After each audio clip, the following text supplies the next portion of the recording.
Bonjour à toutes et à tous, donc merci de me recevoir aujourd'hui, merci d'être là, ici ou à distance. Avant de commencer, moi je vais vous passer des petites fiches. Ces fiches-là, elles correspondent en fait à des fiches qui ont été un espèce de questionnaire qui a été élaboré avec une géographe qui s'appelle Julie Picard lors d'une intervention à l'INSPE de Bordeaux auprès de futurs enseignants et enseignantes. Ce sera utile pour la suite, donc je vous fais passer, il y a un document qui synthétise cette expérimentation, ce questionnaire, et un autre document qui est une espèce de bibliographie sélective dont on parlera peut-être, en tout cas on en avait parlé lors de cette formation à l'INSPE de Bordeaux. Voilà, donc, je vous fais passer ça.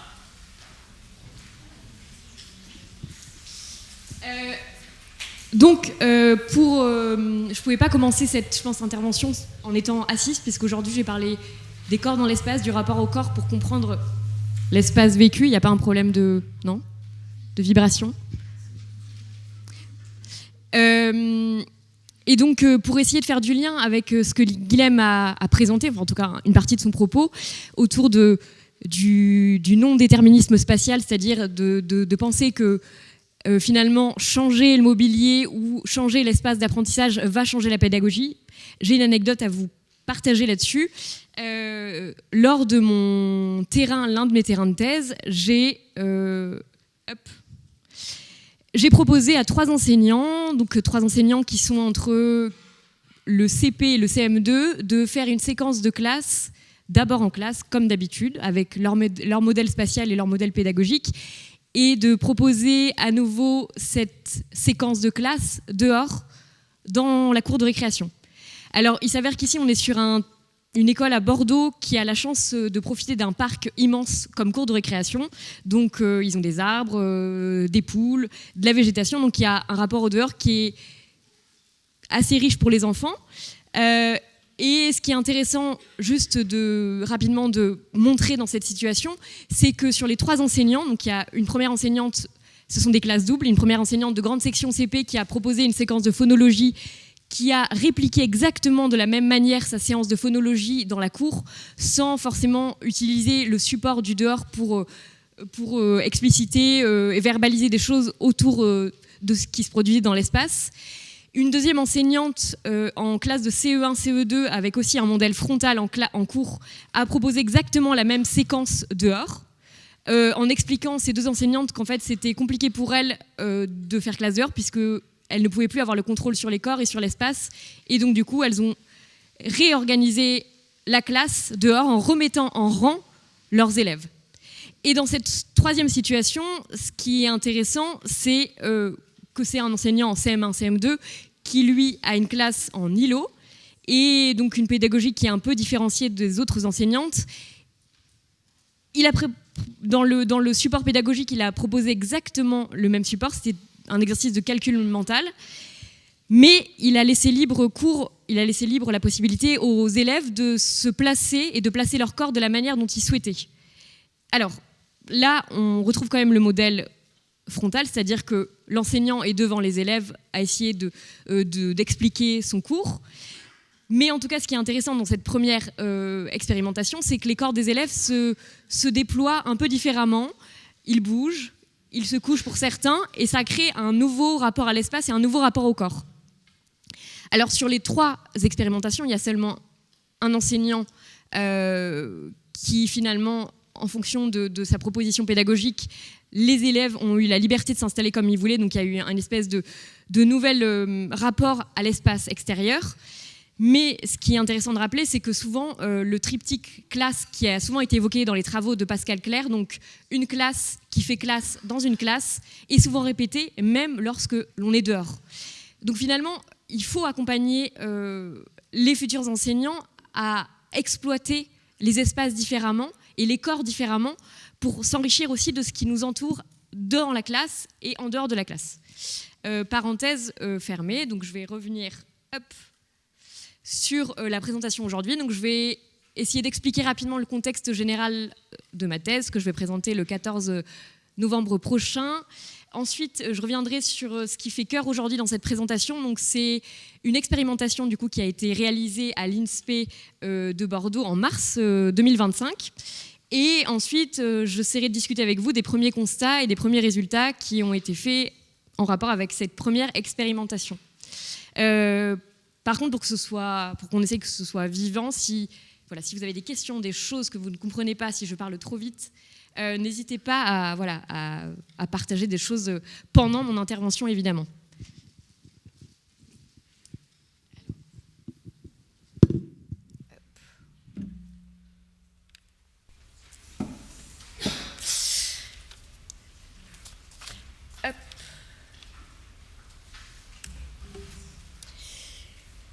Donc, aujourd'hui, on va revenir sur le titre de cette présentation. Donc, je propose une présentation intitulée « Former les futurs enseignants à une approche sensible de l'espace quand l'architecture rencontre la géographie ». Et avant de rentrer peut-être dans le sujet plus précis de mon sujet de recherche, c'est intéressant de savoir d'où je parle en tant qu'architecte. C'est-à-dire que moi, j'ai commencé à faire des études d'architecture un peu par hasard. Je me suis retrouvée à l'école d'architecture de Bordeaux en 2012. Et je ne savais pas trop ce que je faisais là, parce que j'avais beaucoup de difficultés à comprendre comment je pouvais représenter l'espace, à comprendre surtout comment fonctionnait un plan, une coupe, une maquette, comment est-ce qu'on pouvait représenter ce qu'on percevait autour de nous. Et pour essayer de contourner ces échecs-là, j'ai commencé à utiliser mon corps pour comprendre comment on pouvait représenter cet espace.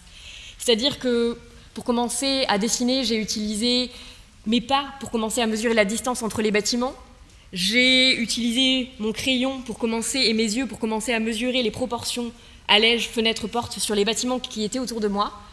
Et puis, j'ai surtout utilisé mon corps pour me dire, finalement, quand je suis dans un espace, qu'est-ce que je perçois, mais qu'est-ce que je vis et qu'est-ce que je ressens. Et c'est à partir de ces questionnements-là que je me suis dit que ce qui était essentiel pour moi dans mon métier futur d'architecte, c'était pas forcément de dessiner des espaces et de faire des projets concrets, mais plutôt de transmettre cette question qui avait été difficile pour moi, de comment est-ce qu'on peut comprendre l'espace qui nous entoure, le représenter pour être sensible à ce qui nous entoure et pouvoir être acteur de ce qui est proche autour de nous, pour être engagé dans ce qui est proche autour de nous. Donc, j'ai commencé par travailler avec une association qui s'appelle l'association Extra, qui regroupe uniquement des architectes. Et j'ai commencé à faire de la médiation, ce qu'on appelle de la médiation architecturale, pour travailler avec le jeune public, donc de la crèche au collège, autour de cette question d'espace. Et cette question d'espace, elle passe évidemment par le corps, par ce qu'on ressent, par le vécu. À partir de cette première expérimentation, avec l'association Extra à Bordeaux, j'ai commencé aussi à développer une association, un collectif qui s'appelle le collectif Calque, qui regroupe des architectes, mais aussi des designers, des illustrateurs, des graphistes. Et on a un enjeu commun qui est celui de, par le biais de nos outils artistiques, par le biais du sensible, par le biais de nos corps, l'idée de transmettre et de sensibiliser aux territoires proches en essayant de construire un récit commun, une narration commune autour de cet espace. Donc cette narration, elle passe par des visites, des expérimentations sensibles avec le corps, comme vous pouvez voir ici, une expérimentation avec une chorégraphe autour du quartier proche. Et ces récits communs, ils permettent, dans l'hypothèse finale, ils permettraient de mieux habiter ensemble le territoire qu'on traverse tous les jours, d'en prendre plus conscience. Donc, tout ça, ça m'a amené à me dire qu'à un moment donné, il fallait que je théorise tout ça, et j'ai commencé à faire une thèse au sein du laboratoire Passage à Bordeaux, avec l'université Bordeaux-Montaigne, et ma thèse s'intitule « Mettre en récit les espaces de l'école élémentaire pour rendre les élèves acteurs de leur environnement proche », avec pour sous-titre « Interroger les territoires scolaires au prisme des arts et des corps ». Donc peut-être que pour préciser un peu l'explicitation de ce titre, donc, il est peut-être intéressant de préciser que par mettre en récit les espaces, il est entendu la transformation des récits quotidiens des enfants dans les espaces de l'école. Et cette mise en récit, elle va s'opérer par la spatialisation d'objets narratifs. Les objets narratifs ils peuvent être matériels ou symboliques, ça peut être la création d'un langage commun, ça peut être une installation dans l'espace, mais en tout cas, ces objets, cette nouvelle spatialisation d'objets narratifs vont permettre aux enfants de raconter leur expérience de l'espace connu et quotidien et de pouvoir déployer un nouvel imaginaire sur cet espace pour donner un nouveau sens à leur rapport au lieu. Ensuite, dans le sous-titre, il y a « Rendre les enfants acteurs de leur environnement proche ». Donc par cette expression-là, il s'agit d'affirmer la volonté de permettre aux enfants de développer une posture à la fois active et réflexive vis-à-vis du monde qui les entoure. Donc être acteur de son environnement, c'est d'abord entrer en contact direct avec celui-ci, donc apprendre à observer, à se repérer, à décrire, à représenter ce qui est proche. Mais être acteur, c'est aussi savoir se situer comme un sujet dans un environnement à la fois physique, symbolique et social. Donc, ma thèse, elle se centre sur le groupe social des enfants, qui est appréhendé dans l'attention, pour reprendre les termes de Donné en 2011, l'attention entre l'enfant comme sujet social, l'élève comme sujet scolaire et l'apprenant comme sujet didactique. Donc, dans cette perspective, il s'agit en fait de considérer les enfants comme des individus à part entière qui sont porteurs d'une histoire, d'un environnement personnel et qui partagent leur temps de vie entre l'école, la famille et les espaces de loisirs. Donc, pour rentrer un peu plus dans le contexte général de ma thèse, j'aimerais vous raconter, vous commencer par un récit. Ce récit, il a été construit et écrit en fonction des observations et des retours qui ont été faits de la part des enfants sur la manière dont ils se déplacent dans l'école, la manière dont ils arrivent à l'école et la manière dont ils peuvent trouver leur place et leur rapport aussi au corps dans cet espace institutionnalisé. Donc peut-être que si vous avez envie de vous concentrer, vous pouvez fermer les yeux pour essayer d'imaginer un décor autour de vous. Vous imaginez vous remettre à la place d'un enfant qui retourne à l'école. Vous y retournez quand même tous les jours à l'école. Et vous imaginez qu'on est le matin. Et que la première phrase que vous entendez, le matin en vous réveillant, c'est « Levez-vous, vous allez être en retard ». Il est 8h10. Vos parents pressés vous jettent devant la haute grille dont vous ne percevez depuis le dehors que le simple couvert du préau.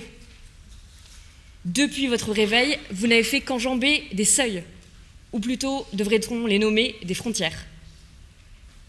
Votre lit qui vous fait basculer de votre monde intérieur à la quotidienneté de votre appartement. Cette porte que vous ouvrez nonchalamment avec votre pied gauche à 7h40, quand votre mère vous rappelle que si vous êtes en retard, tous les regards de vos camarades de classe vont se jeter sur vous, à peine franchi le pas de la porte. Ces 4 murs, ce toit et ce sol laineux sur lequel vos jambes glissent vers l'extérieur quand vous entendez les klaxons de la voiture retentir depuis le salon. Ce passage du dehors à l'intérieur de la voiture. Un couloir sombre de rues, d'immeubles et de feux verts. Votre corps qui oscille sur le trottoir bitumé face au portail ferré où les inscriptions « Liberté, égalité, fraternité » attirent tous les matins votre attention. Tous les jours, la même rengaine. Vous arrivez au milieu de la cour, perdu. Votre corps raide et cette impression d'être surveillé. Prisonnier dans l'espace, vous tentez de plonger votre tête dans votre cartable à la recherche d'un cahier invisible, sorte d'objet transitionnel entre votre intériorité et cet intérieur d'école. Rapidement, vous apercevez quelques camarades, leurs pieds bien rangés sous le préau. 2 tapes dans les mains et cette phrase énoncée par votre enseignante, en rang 2 par 2 et en silence. On n'est plus en récréation, on est en classe maintenant. Donc cette mise en récit des parcours, de certains parcours singuliers quotidiens des enfants de leur maison à l'école, elle dessine une première partie du contour général de ma recherche. Ces déplacements, ils donnent à voir la manière dont les enfants entrent dans des espaces normés, organisés, où les usages comme les places sont largement prédéfinis par les adultes. L'entrée dans l'école, elle en constitue un moment clé. Le matin, les enfants arrivent progressivement, souvent en passant par la cour de récréation. Et pour ceux qui arrivent tôt et sont à la garderie, la cour peut d'abord être le lieu de jeux libres et spontanés, avec des usages peu contraints. À cette arrivée dans l'établissement, l'enfant il est confronté aussi à la difficulté de trouver une place, non seulement physique, mais aussi symbolique et relationnelle, qui ne soient pas uniquement celles que l'enseignant ou l'institution lui attribue. Il y a un autre type d'enfants qui peuvent arriver plus tard, juste avant d'entrer en classe, et alors on peut observer que l'atmosphère de la cour se transforme progressivement, marquée par les attentes de l'enseignant qui souhaite regrouper ses élèves pour rentrer en classe, et qui va énoncer « on est en classe maintenant », et qui reflète encore une fois le triptyque de « je fais la classe dans une classe qui fait classe ».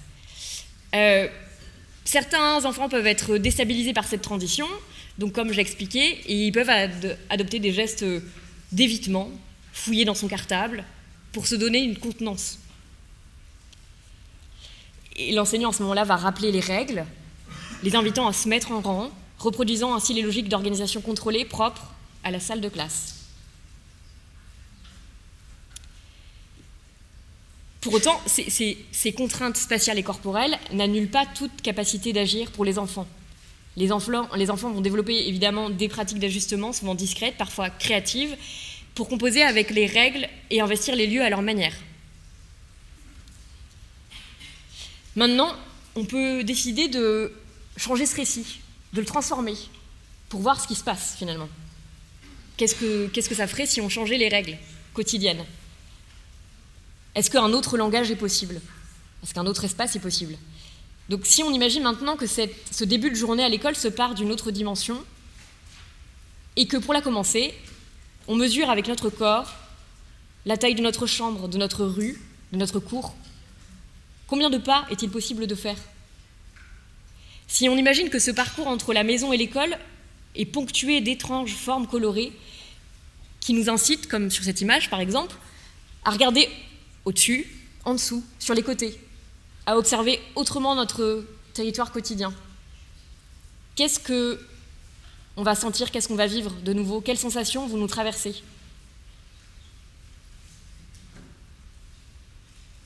Imaginez maintenant que la classe se poursuive dehors, qu'elle commence dehors, dans la cour, puis dans le quartier pour apprendre à observer et à nommer ce qui est là, ce qui est proche. Donc ce deuxième extrait de récit, il esquisse aussi une autre manière d'être à l'école, où l'espace devient une matière à expérimenter, et c'est ce que j'ai essayé de déployer dans ma thèse. C'est en explorant autrement le quotidien scolaire et en accordant à notre corps une place active dans l'apprentissage. Comment est-ce que la relation entre les enfants et leur environnement proche va être re-questionnée ? Mais pour re-questionner cette relation entre l'espace et le corps des enfants, il faut aussi interroger cette relation qui est perçue et vécue aussi par les enseignants. Comment est-ce qu'on peut former finalement les enseignants à cette approche sensible de l'espace, en prenant en compte évidemment qu'il n'y a jamais assez de temps pour... Les emplois du temps sont déjà surchargés, qu'il y a déjà beaucoup de choses à gérer quand on arrive dans une classe, quand on arrive en tant que nouvel enseignant, donc comment est-ce qu'on peut faire ? Donc moi, ma thèse, elle défend l'idée que,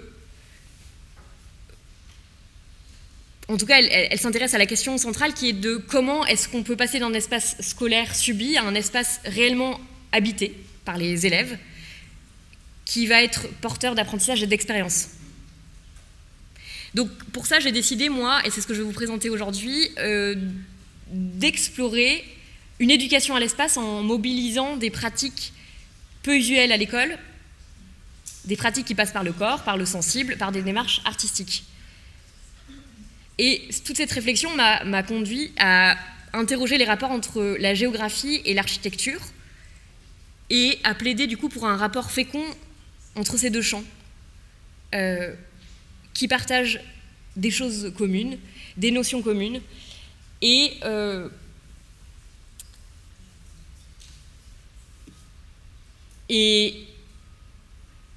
cette expérience du sensible, de l'espace qui est questionnée dans cette thèse, elle s'appuie sur des pratiques et des méthodes pédagogiques qui mobilisent du coup des démarches sensibles comme la sortie sensible, la cartographie sensible, le parcours augmenté, qui ont déjà été testées et théorisées dans les recherches en sciences humaines et sociales par Sophie Gojal, Muriel Monard, Caroline Léniginière-Frézal, Médéric Briand. Et c'est dans ce contexte, du coup, que s'inscrit la recherche que je présente la semaine prochaine et qui interroge, du coup, les conditions d'élaboration d'une démarche interdisciplinaire d'éducation à l'espace à l'intersection de la géographie et de l'architecture et qui vise à développer chez les enfants des compétences spéciales intégrées à l'idée du contexte proche.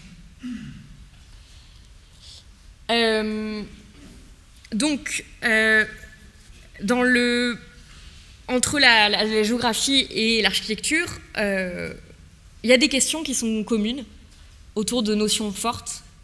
Je parle du corps depuis tout à l'heure. Le corps, je pense que c'est un élément majeur. Et l'école, elle a historiquement cherché à neutraliser le corps des élèves. On en a parlé tout à l'heure. Guillaume Laminade en a très bien parlé. Ce corps, il est contraint par le mobilier. Là, par exemple, vous êtes tous assis, alors que peut-être que vous seriez mieux debout ou autrement dans l'espace. Ce qui est intéressant aussi de voir, c'est qu'à chaque fois qu'on fait une présentation dans un amphithéâtre, il y a toujours la première ligne qui est inoccupée, parce qu'il y a cette aussi distance au savoir qui existe. Et ce modèle frontal, il ancre aussi cette distance-là. Posez-vous la question, pourquoi est-ce que personne s'est installé devant ? De quoi a-t-on peur, finalement ? D'être plus regardé ? Je ne sais pas, d'avoir un rapport à l'espace qui est différent. En tout cas, c'est des choses qui se répètent souvent et c'est intéressant de les observer. Donc à l'école, le corps, il est souvent relégué à l'arrière-plan. Effectivement, il fait lien à la question de l'intime. Finalement, commencer à faire exister son corps, c'est commencer à faire exister son intimité, son rapport à soi, son rapport aux autres, et ça peut être compliqué. Mais finalement, dans l'idée d'une éducation intégrale, dans l'idée d'une éducation qui vise la formation des élèves dans toutes leurs dimensions, donc dans leurs dimensions physiques, sensibles, intellectuelles, il y a un paradoxe dans le fait d'assigner les corps à leur place, finalement de les reléguer à l'arrière-plan. Tous ces paradoxes, le paradoxe de l'idée de si on fait une éducation intégrale, pourquoi est-ce que finalement on ne déploie pas plus le rapport au corps en dehors des cours d'EPS, mais pourquoi est-ce que ce rapport-là au corps, il est toujours difficile à faire exister au sein d'une classe, au quotidien, etc. Et cette idée de relation au corps, ça va interroger la manière dont certaines disciplines, et notamment la géographie, pensent l'espace sans toujours penser les corps qui l'habitent et le traversent. Mais si on ne pense pas l'espace sans penser les corps, ça revient finalement à ignorer une dimension essentielle de l'expérience de l'espace, de l'expérience géographique, de l'expérience éducative. Et cette idée, c'est de se dire finalement, si on sollicite les élèves à travers des pratiques corporelles et sensibles, dans la classe, dans la cour, dans les couloirs, dans les espaces extérieurs, comment est-ce que ça peut ouvrir sur d'autres champs ? Il y a une autre notion qui est importante et qui est liée directement au corps. Alors attendez, je ne vous ai pas montré tout ça, mais ça c'est juste des expérimentations qui sont faites, qu'on a déployées avec l'association du coup, le collectif Calque, que j'ai déployé pendant mes terrains de thèse, et c'est pour montrer juste un nouveau rapport au corps. Là, les corps existent, les corps sont dans d'autres espaces que la classe, et comment est-ce qu'on peut faire exister ça au sein d'écoles élémentaires. Bon, ça, j'en parlerai juste après. Donc, il y a une deuxième notion qui est partagée également entre l'architecture et la géographie, évidemment, c'est la notion d'espace, qui, à l'école, est abordée par plusieurs disciplines, mais selon des cadres de compréhension et de caractérisation qui diffèrent. Donc, l'éducation physique et sportive, les mathématiques, le français, l'éducation morale et civique, les arts plastiques. Et plus spécifiquement dans le programme de géographie, ce dernier, donc l'espace proche et habité, va être exploré dès le cycle 3 à travers des approches situées allant de l'école au quartier. Mais ces thématiques, si on reparle de cette idée de faire lien entre l'architecture et la géographie, elles sont rarement traitées de manière interdisciplinaire et l'architecture n'y est explicitement pas intégrée. Dans l'enseignement du premier degré, tout comme dans l'enseignement supérieur, la relation entre la géographie et l'architecture est faible. La géographie, bien que présente dans le cursus des formations des architectes, n'y occupe qu'une place restreinte. Sur les 21 écoles supérieures d'architecture en France, la géographie au sens strict, donc enseignée explicitement par un géographe, n'est proposée que dans un nombre restreint d'établissements, tout comme l'architecture n'est pas un objet d'étude explicite dans les programmes de géographie en élémentaire, en secondaire, ni, sauf exception, dans les licences universitaires de géographie.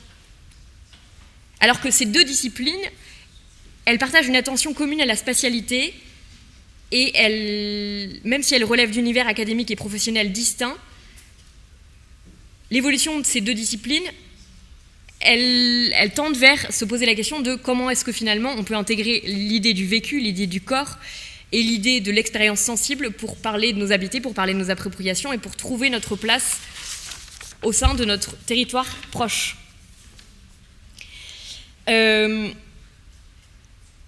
Donc les recherches en géographie et en architecture, elles se sont emparées de cette idée, de cette notion du proche.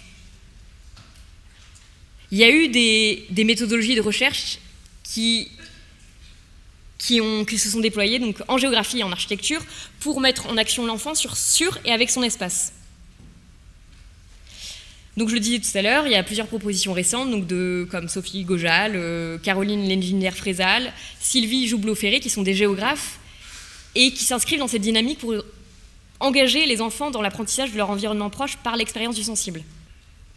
On voit même un courant qui se déploie dans la géographie scolaire, qui s'appelle la géographie expérientielle, et qui repose sur la reconnaissance de l'importance d'interagir avec ce qui est présent autour des enfants pour qu'ils puissent en prendre conscience.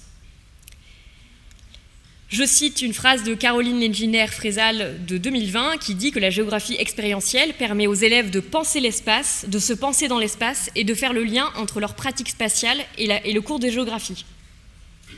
Caroline Lenginière-Frézal, avec d'autres chercheurs, elle a développé le groupe de recherche qui s'appelle le groupe de recherche Pensée spatiale, qui valorise une géographie ancrée dans l'expérience spatiale des élèves en mobilisant des démarches comme les sorties de terrain, les jeux de rôle, les voyages virtuels. Sophie Gojal, qui est géographe aussi et qui est en lien avec Caroline Lenginière-Frézal autour de ses travaux de géographie expérientielle, elle suggère plusieurs dispositifs ou solutions pour favoriser cette approche active de l'espace proche dans un contexte scolaire. D'abord, une expérience où les enfants développent une perception différente de l'espace ordinaire, les corps bougent, le regard se prolonge. Ensuite, elle évoque une situation où les enfants deviennent enquêteurs. Et c'est alors que le reste de la communauté éducative est prise explicitement à témoin et interpellée dans ses usages de l'espace par les élèves. Enfin, il y a aussi des dispositifs, des méthodologies qui ont été déployées par les géographes et par les architectes où l'espace ordinaire devient le support d'un nouveau récit par la mise en place de nouvelles formes de langage ou d'appropriation de l'espace, par l'installation de nouvelles scénographies dans l'espace de l'école et qui vont mobiliser ainsi différents outils, la photographie, la carte sensible, la performance artistique, etc. etc. Donc peut-être que je me suis un peu répétée, mais en tout cas, l'idée et l'hypothèse qui guide ce travail de faire travailler ensemble, de faire cohabiter ensemble l'architecture et la géographie, c'est l'idée que si on invite les enfants à mettre en récit, par le biais d'outils du sensible, par le biais du corps, par le biais du sensible, leur espace quotidien à l'école, cette démarche peut favoriser une meilleure appropriation et un mieux habité de ces lieux. Hop. Donc ça, je peux l'évoquer rapidement, mais finalement, cette question d'interdisciplinarité, d'expérience sensible, etc., auprès des enfants, elle a été expérimentée, travaillée autour de 2 terrains, dans 2 écoles élémentaires. Donc il y a un territoire plutôt rural qui est au Pizou en Dordogne, où l'objectif était d'expérimenter les espaces de l'école par la construction d'un récit commun qui a été développé à partir des lieux emblématiques racontés par les enfants du territoire proche du Pizou. Et Ce premier terrain, il a duré 6 mois. Et un autre terrain qui a duré près de 3 ans auprès de toutes les classes d'élémentaire, dont l'objectif, là on est dans un contexte plutôt urbain, un contexte plutôt aisé, où les enfants ont l'habitude d'entendre parler d'architecture, où une majorité des parents sont architectes ou travaillent en lien avec l'architecture, en sociologie, etc., etc. Et là l'idée c'était d'expérimenter les espaces de l'école, dans les murs et en dehors des murs, par la construction de nouveaux récits d'usage. Donc ça, c'est juste une présentation pour reposer un peu le contexte spatial. Donc ça, on est dans l'école du Pizou, je vais aller rapidement là-dessus. Et là, on est à l'école de Bordeaux avec, vous le voyez sur l'axonométrie, derrière l'école, il y a un grand parc qui est évidemment, qui fait partie du bâtiment d'établissement scolaire. Donc finalement, l'idée c'est aussi comment est-ce qu'on peut faire lien entre les outils et les méthodologies des architectes et des géographes. Donc là, tout ce qui est en bleu, c'est des démarches méthodologiques qui ont été déployées par des géographes qui travaillent dans un contexte scolaire. Et en jaune, ce sont toutes les méthodologies et les outils qui sont déployés par des architectes qu'on appelle architectes médiateurs, qui travaillent auprès aussi du jeune public dans un contexte scolaire. On essaiera d'y revenir plus tard à la fin, parce que là, je vais surtout reposer le contexte. Maintenant que j'ai reposé le contexte de mes travaux, je vais revenir à ce que je vais vous présenter concrètement. Donc, c'est une expérimentation qui a été faite le 26 mars 2025 auprès de l'INSPE de Bordeaux. Et à travers cette expérimentation, j'ai envie de vous partager les premiers résultats, les premières discussions, les premiers constats, et qu'on en discute ensuite ensemble. Donc avant de poser le contexte concret de cette expérimentation, ce qui est intéressant peut-être de partager avec vous, c'est que cette expérimentation, elle s'est déployée à partir de constats importants.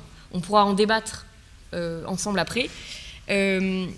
D'abord, c'est que les futurs enseignants abordent souvent l'espace de manière conceptuelle et cartographique auprès de leurs élèves, mais c'est aussi ainsi que c'est proposé dans les programmes scolaires. Ensuite, un deuxième constat, c'est que les futurs enseignants ne sont pas, par définition, spécialistes de toutes les disciplines qu'ils sont appelés à enseigner. Elsa Filatre rappelle dans ses travaux que les futurs enseignants polyvalents du premier degré doivent construire une conscience disciplinaire au regard d'un grand nombre de disciplines qu'ils ont à enseigner. Donc, vous, futurs enseignants ou enseignants, vous devez intégrer les programmes prescrits relevant de différentes disciplines. Vous devez gérer un groupe social et spatial qui est la classe, en questionnant les méthodes et outils pédagogiques qui favorisent la transmission des savoirs. Donc cette polyvalence, elle apparaît ainsi comme la prise en charge par chaque enseignant des différents domaines ou disciplines constitutifs du cursus scolaire. En plus de ça, donc il y a le groupe social, le groupe de la classe, le groupe social, mais il y a le groupe spatial également.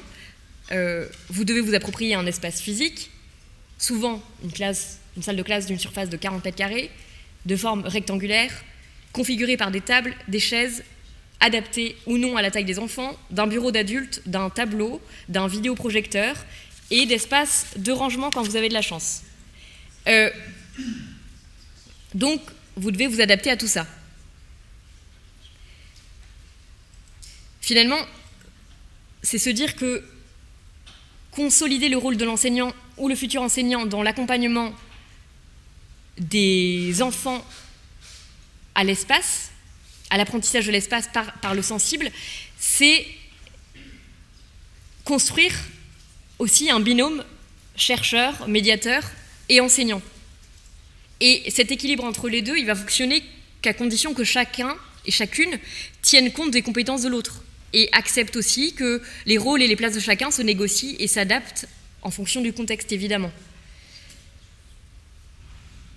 Donc là, moi, je parle en fonction de ma place que j'ai eue dans cette expérimentation. Donc j'étais doctorante, donc chercheuse, et je n'étais pas confinée à un rôle de sachant. J'ai dû m'ouvrir à d'autres modalités pédagogiques, aux questions qui sont liées à la bonne gestion du collectif de la classe avec l'enseignant, et inversement, l'enseignant il doit aussi être capable de transmettre des savoirs en matière d'éducation à l'espace à partir des connaissances acquises dans ces temps de formation. Et il a été démontré par plusieurs chercheurs depuis de nombreuses années que l'enseignant, il joue un rôle évidemment fondamental en ce qui concerne la motivation et l'engagement de ses élèves. Ça veut dire que moi, si j'arrive sur le terrain, que je propose des ateliers expérimentaux, que l'enseignant n'est pas engagé dans cette pratique, il ne se passera pas grand-chose, parce qu'il n'y aura pas de suivi et il n'y aura pas un engagement aussi fort des élèves que si l'enseignant est lui aussi engagé. Mais donc du coup, se pose la question de, pour éviter d'avoir ces genres de situations qui existent, qui se déploient, il faut organiser des temps de formation en amont avec les enseignants pour qu'ils soient conscients de ce qui va se passer. Et pour que les enseignants soient susceptibles de faire des liens en classe avec ce qui a été vu aussi en atelier. Un autre constat qui est important dans ce genre d'expérimentation auprès de futurs enseignants ou d'enseignants, c'est la question du temps. Parce que finalement, on se rend compte que si le temps est trop court, l'expérimentation s'est faite qu'une fois, il n'y aura pas d'adhésion des participants et il ne va pas se passer grand-chose.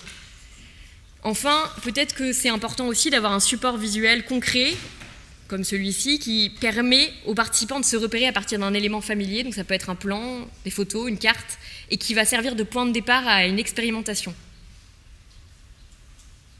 Donc tous ces constats, ils sont faits, mais il y a aussi un enjeu commun, un enjeu central et nécessaire, c'est que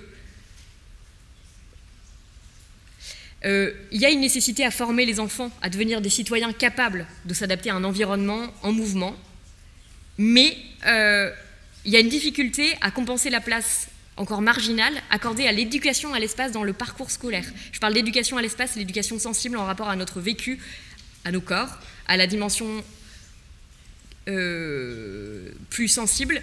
Et ce constat, il est renforcé par le fait que l'accompagnement des enseignants dans la mise en place d'une formation autour de l'espace reste aussi à un potentiel peu exploité. Bon, une fois qu'on a fait tous ces constats, on peut peut-être regarder ensemble, peut-être que si vous en avez toutes et tous un, le questionnaire, enfin le document que je vous ai passé en début de présentation. Bon, de toute façon, sinon on peut le suivre ensemble, c'est ce qui est projeté juste devant vous, là, ici, sur le diaporama.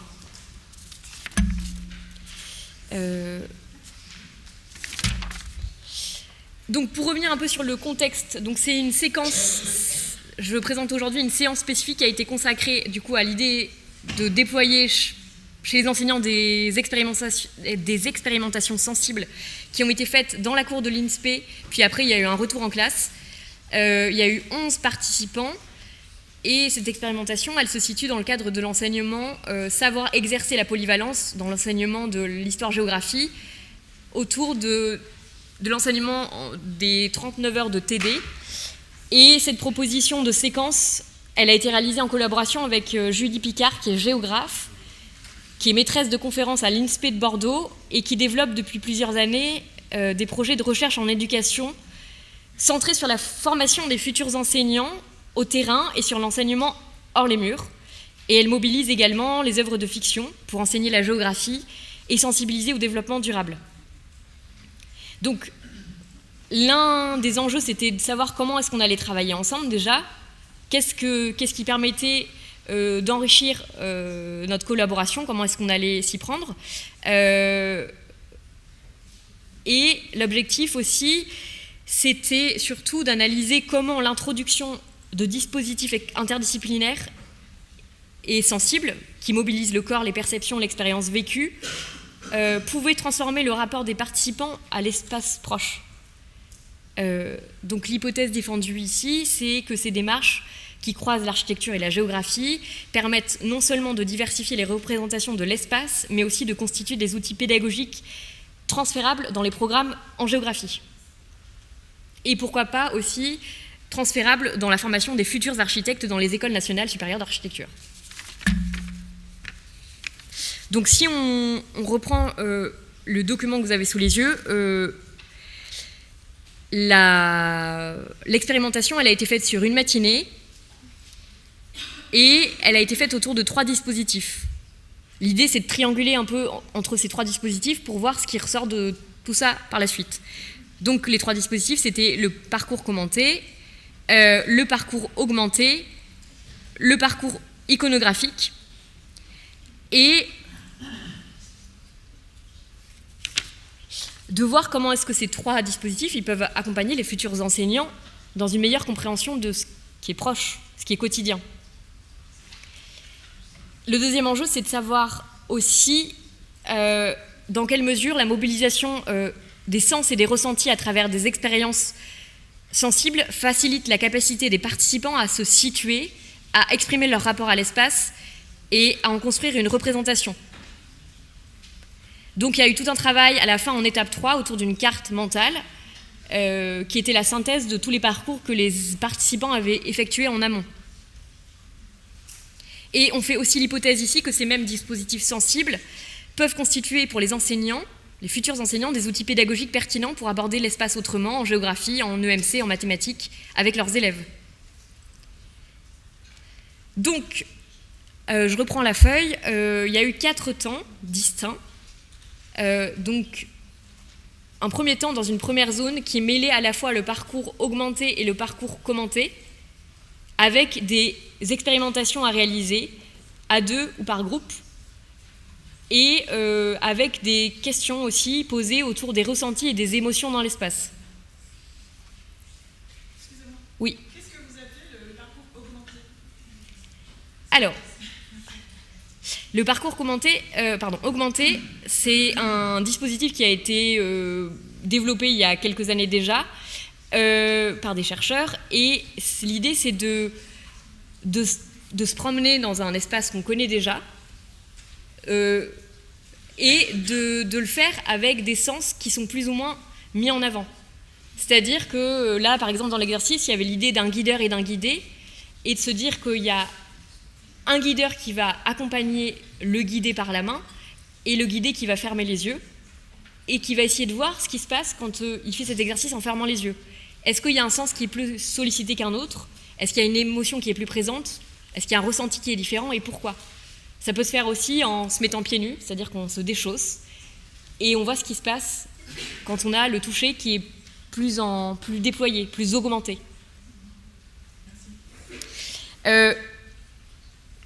Donc, il y a une première étape du coup sur l'étape 1 qui est mélangée entre le parcours augmenté et le parcours commenté.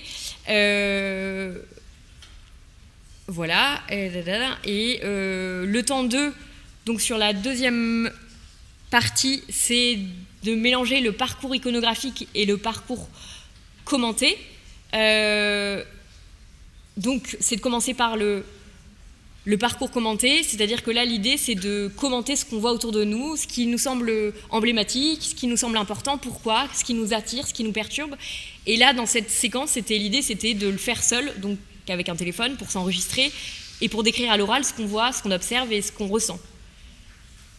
Après, il y a une deuxième partie, c'est qu'après avoir déambulé seul dans cette deuxième zone de la cour de l'INSPE, c'était l'idée de prendre une photo qui caractérise ce qu'est l'INSPE d'une manière générale. Bon, après, il y a eu plusieurs étapes, des photos d'un endroit dans lequel on se sent mal à l'aise, dans lequel on se sent mieux, pourquoi est-ce qu'on a choisi ces endroits, etc. etc.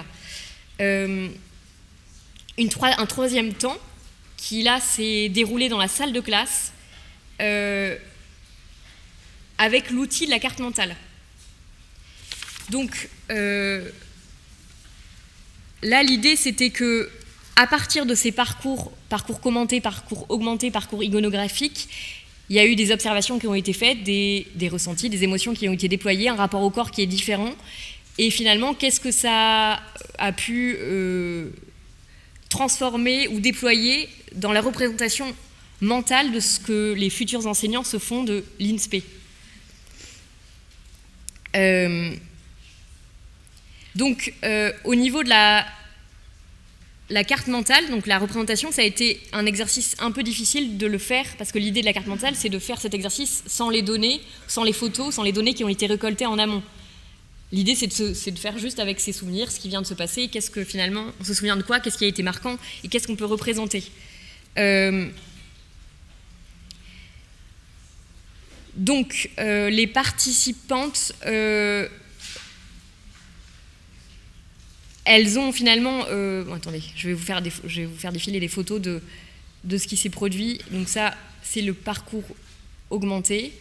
Donc l'idée de se déchausser, de se mettre pieds nus. Donc le rapport au toucher est plus compliqué, c'est-à-dire qu'il y a eu deux personnes qui ont bien voulu se mettre pieds nus. Et pour le reste, alors il faisait beau, il faisait pas particulièrement froid, mais pour le reste, c'était le rapport au toucher, enfin aux pieds nus, au sol, est un rapport plutôt... il y a eu plusieurs retours de futures enseignantes qui ont dit « c'est sale, ça me dégoûte de mettre pieds nus ». Bon, ça c'est totalement singulier et c'est en fonction de chaque participant, mais voilà, il y a eu un rapport au toucher qui était, en tout cas se déchausser était compliqué. Donc là, c'est plus la partie de parcours commenté. Donc chaque personne s'isolait un peu seule pour essayer de s'arrêter à des endroits qui leur semblaient importants, intéressants. Et ça, c'est un peu une synthèse d'un panel de 5 participantes sur les 11, de ce qui a été finalement mis en exergue comme sens dans le parcours augmenté, dans le parcours commenté, dans la carte mentale, dans la manière d'évoquer ces sens. Et les sens les plus évoqués, évidemment, c'est principalement la vue et l'ouïe. Ça, je reviendrai après. Donc là, on ne voit pas grand-chose, malheureusement, mais lorsque les participants ont dû représenter l'expérience sous forme de carte mentale, on observe dans les représentations la prédominance d'une représentation en vue du dessus, donc très proche des normes scolaires de la cartographie. Les sens, ils sont pas nommés,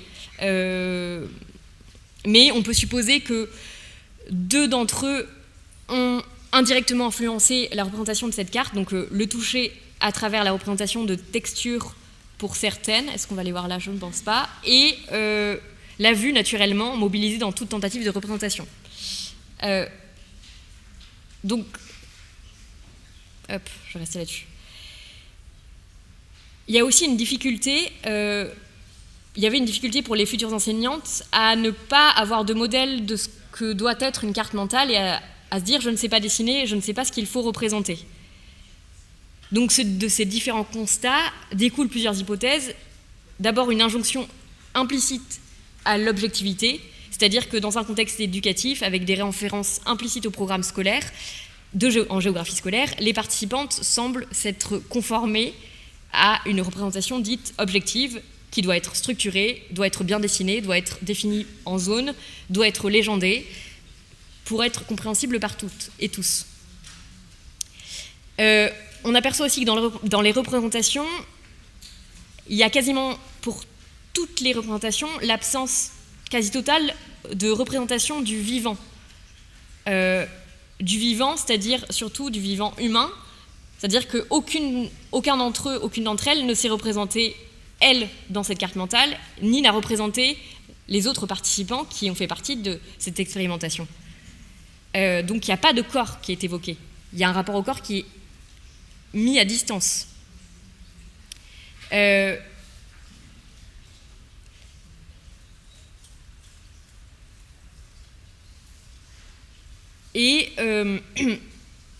Ça peut s'expliquer, cette absence de représentation des autres. Elles l'ont expliqué comme ça en disant que finalement, elles n'ont fait que bouger d'espace en espace, de zone en zone pendant cette expérimentation. Et comme le cadre n'était pas fixe et fixé dans l'espace, ça a été compliqué pour elles de représenter leur rapport au corps et le rapport aux autres aussi.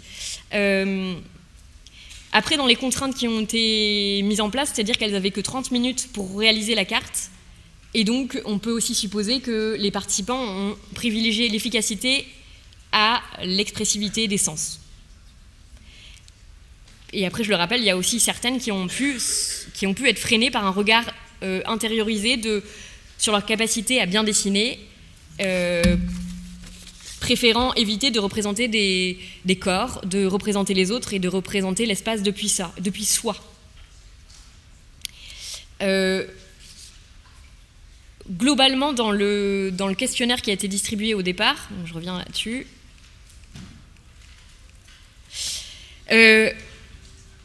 l'analyse des réponses de ces participantes, elle met en évidence que les expériences de déambulation sollicitent principalement 3 sens, donc la vue, l'ouïe et dans une moindre mesure le toucher. Donc la vue, elle a été omniprésente évidemment lors du guidage, de l'expérimentation entre le guideur et le guidé, parce que ce sens est indispensable à l'orientation. L'ouïe était fréquemment citée, particulièrement en lien avec le chant des oiseaux, perçu comme apaisant. Elle est devenue dominante lorsque la vue a été réduite ou absente. Le toucher, il a émergé dans des situations spécifiques, notamment lors des marches pieds nus.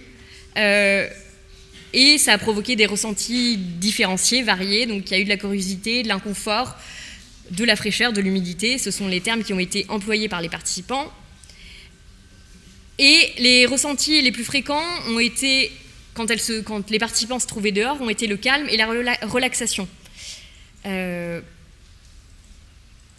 Quelques ressentis plus ambivalents apparaissent ponctuellement, stress, perturbation, qui sont souvent liés à la perte de repères sensoriels ou à l'environnement. Le sol est froid, l'herbe est humide, je n'entends rien parce qu'il y a des bruits de camions et ça me déconcentre. Le fait d'être dehors, finalement, il a été ressenti par les participantes comme jouant un rôle dans l'expérience émotionnelle et a principalement, dans la plupart des situations, à renforcer leur bien-être dans l'espace.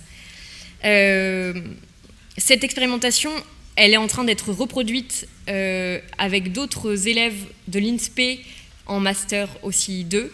Et donc du coup, pour l'instant, les résultats, il y a des constats qui ont été faits, mais il est évidemment pertinent de prolonger ces recherches pour évaluer surtout l'impact de ces démarches sur les apprentissages des enfants et leur représentation dans l'espace. Parce qu'à la fin de tout ça, il a été demandé aux participants de proposer une séquence qui pourrait être faite en classe, en fonction du niveau de leur classe, pour parler d'espace et à travers ces différents outils et méthodologies qu'elles avaient expérimentés. Je ne sais pas combien de temps j'ai. 5 minutes.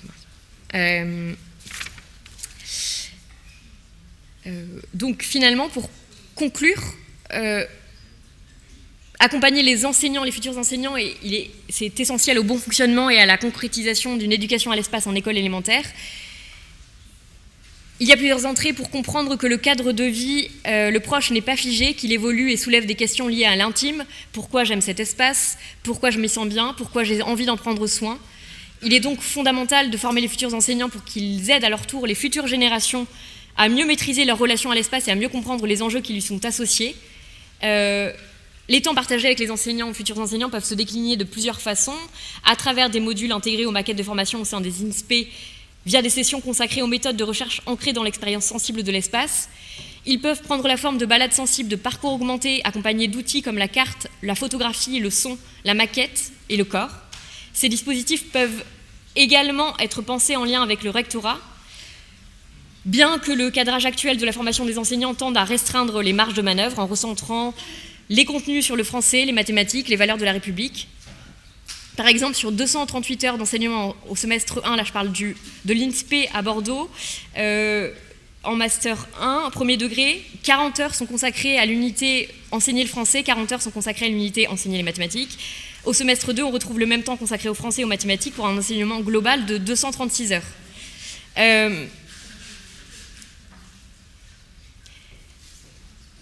Ces dispositifs,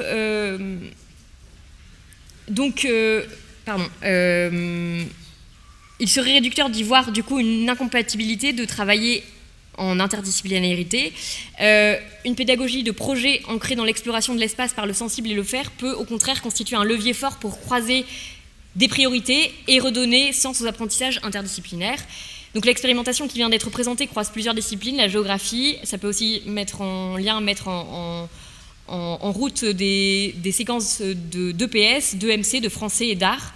Elles mettent en évidence la richesse d'une approche transversale qui permet de travailler plusieurs compétences en même temps, la relation à l'environnement proche, qui peut être travaillée en géographie, en mathématiques, la structuration et la représentation d'un espace, qui peuvent être travaillées en mathématiques et en arts plastiques, la balade ou la sortie sensible, qui peuvent être travaillées en français, en éducation physique et sportive et en géographie, la mesure de l'espace, qui peuvent travailler en mathématiques, en géographie, en français. Enfin, la relation entre l'intérieur et l'extérieur, les limites entre le dedans et le dehors, qui peuvent être travaillées en mathématiques, en géographie et en français.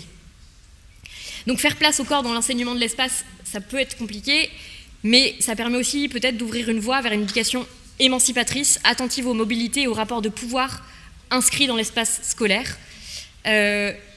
Donc plusieurs outils peuvent y répondre. L'observation et la perception de l'espace proche par le corps, par les sens, constitue un premier outil essentiel de récolte de données sur la perception des espaces vécus par les enfants. Et ici, dans le cadre de cette présentation, les enseignants ou futurs enseignants, et il importe de renforcer la mise en commun de ces matériaux en diversifiant les supports d'écriture, qu'ils soient formels ou plus sensibles, afin de construire un protocole d'analyse à la fois rigoureux et ouvert à la pluralité des expressions. Ensuite, la nécessité évidemment d'une meilleure coordination institutionnelle à travers la création de temps de restitution et d'échange.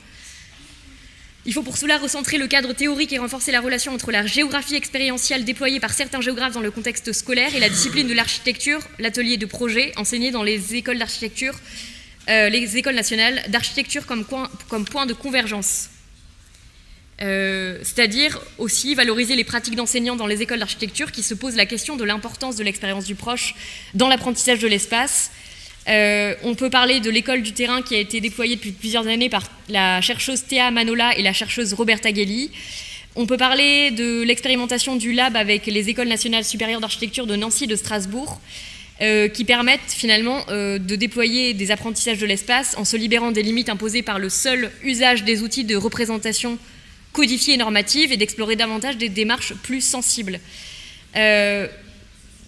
Merci beaucoup, je vais terminer par là. Et merci, si vous avez des questions, n'hésitez surtout pas.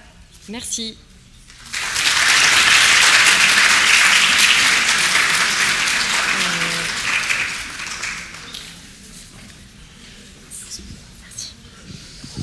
Merci beaucoup pour cette deuxième conférence très riche également, notamment sur la dimension interdisciplinaire, hein, je pense qui a été mise en relief dans la conclusion, qui apporte aussi beaucoup, et puis ce côté sensible, hein, qui prolonge bien en fait ce qui avait été expliqué par Guilhem Labinel dans la première conférence, en focalisant sur une entrée plus spécifique qui montre toute sa richesse. On a un petit peu de temps pour les questions, à nouveau en ligne également, mais aussi dans l'amphi. Et donc je transmets le micro volontiers à qui le souhaite. Hop, j'arrive tout de suite.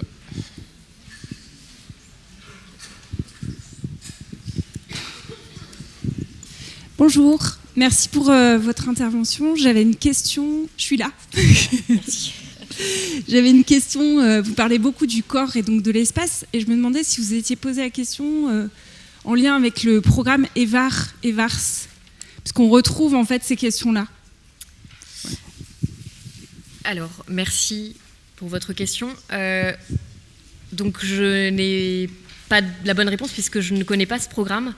Est-ce que vous pouvez en parler un peu plus ? Et j'irai faire des recherches là-dessus, évidemment, parce que ça ne peut qu'enrichir... Donc, c'est tout ce qui est éducation à la vie affective et relationnelle. Et c'est vrai qu'il y a des notions de corps, que l'élève puisse grandir en fait en ayant conscience de son corps, des autres aussi, par rapport à l'espace, et devenir un citoyen engagé. Quoi, voilà. S'il y en a d'autres qui veulent ajouter des choses, je ne suis pas une experte non plus en la matière.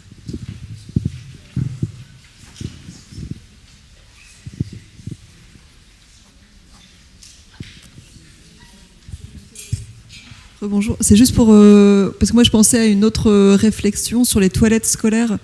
Et il y a une association en Belgique qui s'appelle Ne tournons pas autour du pot.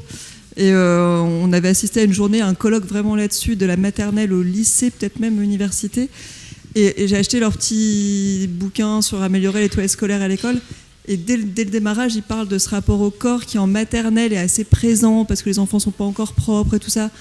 quand on arrive en élémentaire, ça commence déjà à être beaucoup plus cadré. Et puis après, au collège, bon, bah, c'est quelque chose. Et il y a vraiment cette notion de on n'en parle pas, quoi. Enfin, il y a encore un côté un peu tabou. Et donc je me dis de remettre le corps comme ça, effectivement, dans l'espace par d'autres biais. Enfin voilà, c'était juste une réflexion et pour compléter sur cette vie affective et relations. Enfin, voilà. Merci. Et d'ailleurs, en lien avec ça, il y a une expérimentation, un projet qui avait été réalisé par Agathe Chiron en 2016 qui s'appelait Faire salon aux toilettes. Elle travaillait avec les enfants, alors je crois que c'était au collège ou en élémentaire, je pense que c'était au collège, donc le rapport au corps est totalement différent, il est bouleversé à ce moment-là. Et l'idée, c'était de se réapproprier cet espace comme un espace de relation aussi, et que ce ne soit pas un espace qui soit souvent considéré comme un espace sale, un peu souvent considéré par les enfants, par certains enfants, comme un espace sale, ou comme un espace où on se sent peut-être en insécurité, ou en tout cas notre rapport à l'intimité est mis en danger, parfois. Oui.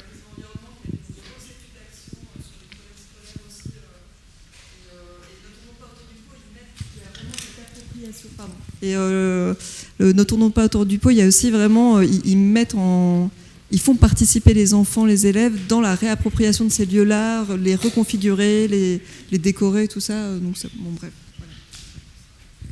Merci.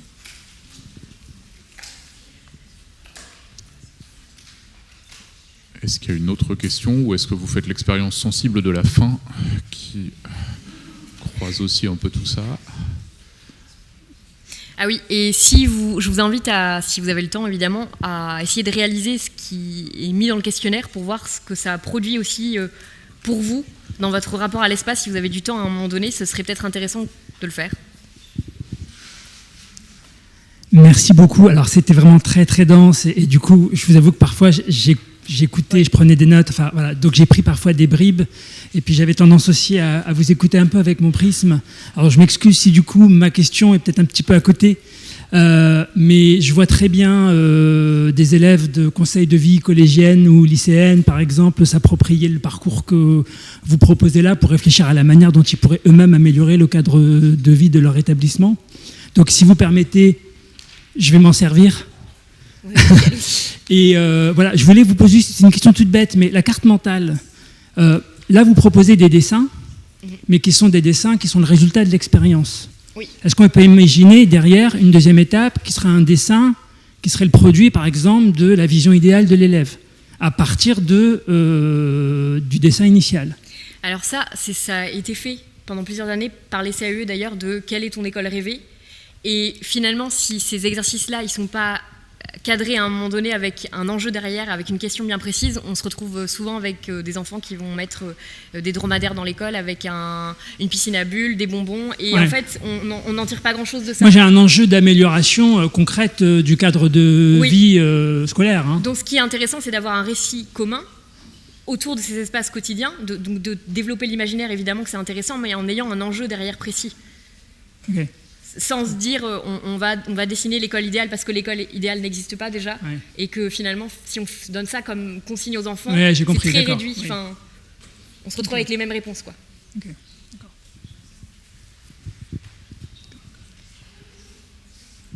Je suis désolée, j'ai encore une réflexion. Non mais c'était avec la photo avec les pieds nus dans l'herbe. Oui. Moi j'avais une anecdote aussi, une journaliste qui racontait quelqu'un voilà, qui en éducation à l'environnement qui avait proposé à des enfants de 10-11 ans de se mettre pieds nus et c'était ah non, enfin il y avait vraiment cette crainte de marcher pieds nus dans l'herbe pour la plupart des enfants et je me dis, enfin moi je suis pas du tout prof hein, mais donc je me dis il y a aussi cette question là et ce paradoxe de comment, enfin même avec tous les enjeux écologiques de sensibilisation et tout ça, de transmettre, en fait de parler de l'environnement, du vivant dans une salle de classe à travers des livres et en fait d'aller l'expérimenter. Donc je me dis il y a ça aussi quoi, d'aller dehors, d'aller de travailler, voilà, tout ce travail avec ce corps sensible et en fait moi je me dis il y a un enjeu quand même pour susciter l'émerveillement, l'envie de prendre soin, de comprendre aussi, de s'immerger. Mais c'est certainement pas dans les programmes, je dis. Mais en tout cas, enfin voilà, moi je suis pas de ce côté-là, mais je trouve qu'il y a un vrai enjeu aussi. Enfin, ça m'a fait penser à ça, quoi, sur ramener le sensible dans les apprentissages et voilà.